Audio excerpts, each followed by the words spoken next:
दोपहर का वक्त था। एक लड़की कॉलेज से निकलकर सुनसान रास्ते से अपने घर जा रही थी। उस लड़की का चेहरा बिल्कुल उतरा हुआ था। उसे देख ऐसा लग ही नहीं रहा था कि उसकी जिंदगी में कभी खुशी आई हो और वो कभी मुस्कुराई हो। ये है कशिश, जो अपनी माँ बाप के मर जाने के बाद अपने चाचा चाची के साथ रहती है। कशिश के घर जाने के दो रास्ते थे, एक रोड तो दूसरा ये सुनसान सा रास्ता। कशिश इस रास्ते से इसलिए जा रही थी क्योंकि ये शॉर्टकट था। रोड वाले रास्ते से जाने में कशिश को काफी वक्त लग जाता था और फिर उसकी चाची उसे बहुत बातें सुनाती थी। वही कशिश के और दोस्त ऑटो से जाती थी, लेकिन कशिश के पास पैसे भी नहीं होते थे, तो वो इतने दूर कॉलेज से पैदल ही घर जाती थी। कुछ देर बाद कशिश घर पहुंची तो विमला, जो कशिश की चाची है, वो दरवाजे पर ही बैठी थी। वो कशिश को देखते हुए बोली, तो कर ली आशिकी, हो गया आज का कोटा पूरा। कशिश घर के अंदर आते हुए बोली, चाची ये आप क्या कह रही है? मैं तो को कॉलेज गई थी पढ़ने। विमला खड़ी हुई और गुस्से से बोली, मुझसे जबान लड़ाएगी? तेरे साथ पढ़ने वाली लड़कियां तो कब की घर आ गई, लेकिन तू तो अभी आ रही है, शाम होने को 3 बज गए हैं। कशिश डरते हुए बोली, चाची वो लड़कियां और ऑटो से आती है और मैं। इससे आगे कशिश कुछ भी बोलती उससे पहले ही विमला बोली, ओ तो तू चाहती है कि अब तेरी पढ़ाई के साथ साथ हम तुझे घूमने के लिए पैसे भी दे।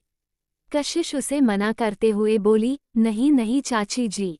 इससे आगे कशिश बोल ही नहीं पाई क्योंकि विमला उसे उसके बालों से पकड़ रसोई घर में ले गई और उसे बर्तनों के पास धक्का देते हुए बोली, मुझे कुछ नहीं सुनना, मुझे सब पता है कि तू पढ़ाई के नाम पर कहाँ जाती है।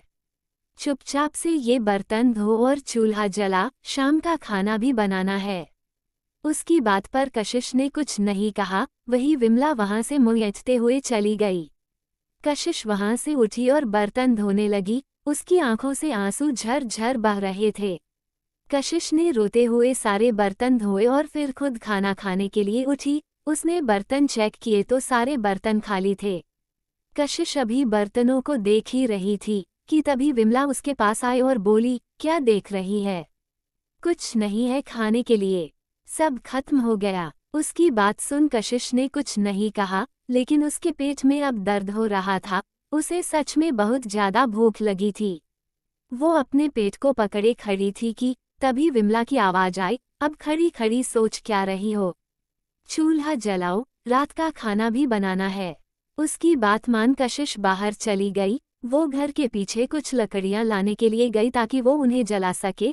वो अभी लकड़ियां उठा ही रही थी तभी वहां पर कुछ कुत्तों की भौंकने की आवाज आई। कशिश ने उस ओर देखा तो उसकी आंखों से फिर से आंसू निकलने लगे थे, क्योंकि वहां पर खाना फेंका हुआ था जिसे कुत्ते खा रहे थे।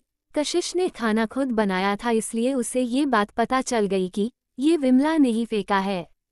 कशिश बहुत ज्यादा रो रही थी।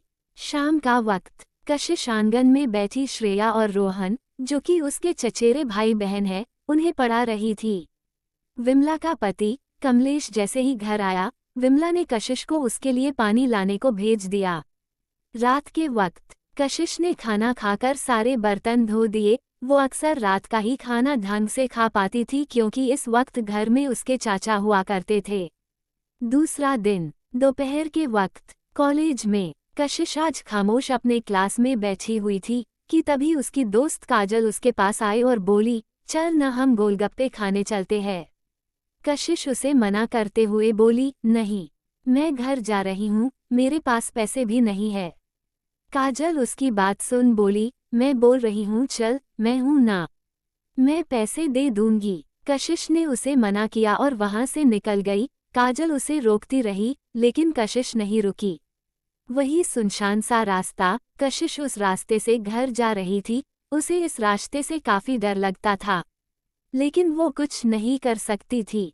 वो अभी जा ही रही थी कि वहां अचानक एक गाड़ी आकर रुकी, जिससे वहां आसपास पूरा धूल उड़ने लगा। कशिश ने अपनी आंखें ढाक ली और सामने देखने की कोशिश करने लगी, लेकिन वो कुछ देख पाती इससे पहले ही कुछ लोग आए और कशिश को पकड़कर गाड़ी में बैठा दिया।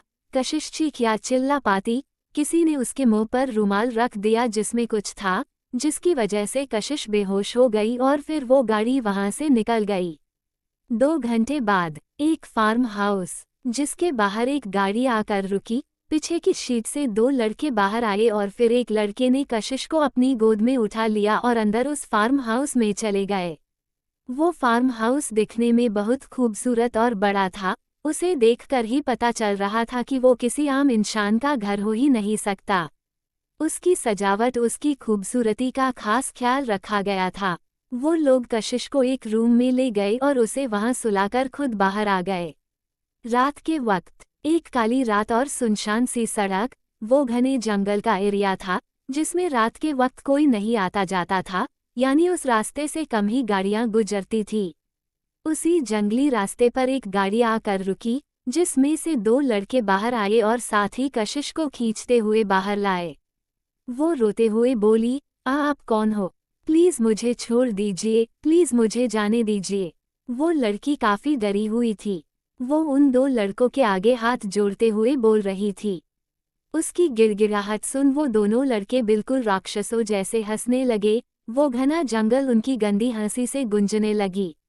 तभी एक लड़का दूसरे लड़के से बोला, क्या रे शिवम, छोड़ दे क्या, बेचारी रिक्वेस्ट कर रही है। तभी वो लड़का जिसका नाम शिवम था वो बोला, हाँ रोहित, छोड़ देते हैं न, वैसे भी बेचारी काफी मासूम है। उसके बाद वो दोनों ही बोले, चलो जल्दी जाओ यहाँ से, इससे पहले कि हमारा मूड चेंज हो जाए।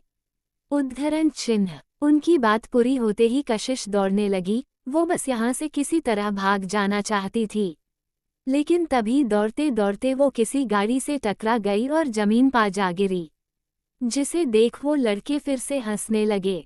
कशिश ने एक बार पीछे सिर घुमाकर देखा, उसके बाद सामने की तरफ देख उठने लगी। उसकी आंखों से आंसू बह रहे थे। वो उस गाड़ी से साइड होते हुए गुंजने लगी, लेकिन उस गाड़ी से एक शख्स बाहर निकला और उसने झट से कशिश के हाथ को पकड़ अपनी तरफ घुमाते हुए खींचा। उसकी पीठ उस शख्स के सीने से लग गई थी और उसने कशिश के दोनों हाथों को अपने एक हाथ से पकड़ लिया था, जिससे वो लड़की बहुत ज्यादा डरते हुए बोली, प्लीज मुझे जाने दीजिए, प्लीज, मैं आपके आगे हाथ जोड़ती हूँ, प्लीज मुझे जाने दीजिए। तभी वो शख्स अपने दूसरे हाथ से उसके मुंह को पकड़ बड़े ही हवस से भरे अंदाज में बोला, ऐसे कैसे जाने दे दूं तुम्हें। ये कहते हुए वो लड़का कशिश को तिरछी नजरों से देखने लगा। कशिश फिर से डरते हुए बोली, प्लीज ऐसा मत कीजिए, आप कौन हैं और मेरे साथ ऐसा क्यों कर रहे, प्लीज मुझे जाने दीजिए। उसकी बार बार जाने की रट सुन उस लड़के ने उसे खुद से अलग किया और जोरदार थप्पड़ उसके चेहरे पर जड़ दिया, जिससे वो कशिश जमीन पर जा गिरी। उसके होंठ फट चुके थे, जिससे खून बहने लगा था। 3 घंटे बाद उस जंगल में कशिश की चीखें गूंजने लगी। अगर उसकी चीखें कोई सुन लेता तो वो उसके दर्द से खुद कांप जाता, लेकिन उन दरिंदों को उसके चीखने से मजा आ रहा था। कशिश ने थोड़ी सी हिम्मत दिखाई और उसने उन्हें धक्का देते हुए उठकर भाग गई। वो तीनों लड़के उसे पकड़ने के लिए उसके पीछे आए, लेकिन कशिश एक पेड़ के पीछे छुप गई थी। उसका जिस्म बहुत ज्यादा दर्द हो रहा था। उसके अंदर तो अब जान बची ही नहीं थी, लेकिन फिर भी वो खुद को बचाने की कोशिश कर रही थी। काफी अंधेरा होने की वजह से उन्हें उसे ढूंढने में दिक्कत हो रही थी। कशिश की आंखें बंद होने लगी थी, लेकिन वो एक बार फिर से दौड़ पड़ी। उसे भागते देख वो लड़के भी उसके पीछे गए, लेकिन फिर उनके कदम अपने आप ही रुक गए, क्योंकि उस लड़की का एक कार से एक्सीडेंट हो गया था।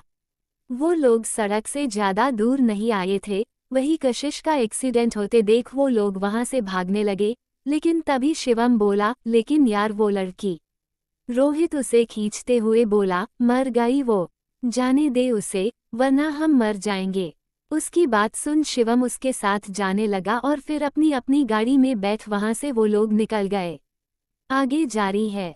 कौन थे वो लड़के और क्या कशिश एक्सीडेंट के बाद जिंदा बच पाएगी? जानने के लिए सुनते रहिए बद किरदार। लाइक शेयर सब्सक्राइब जरूर करें।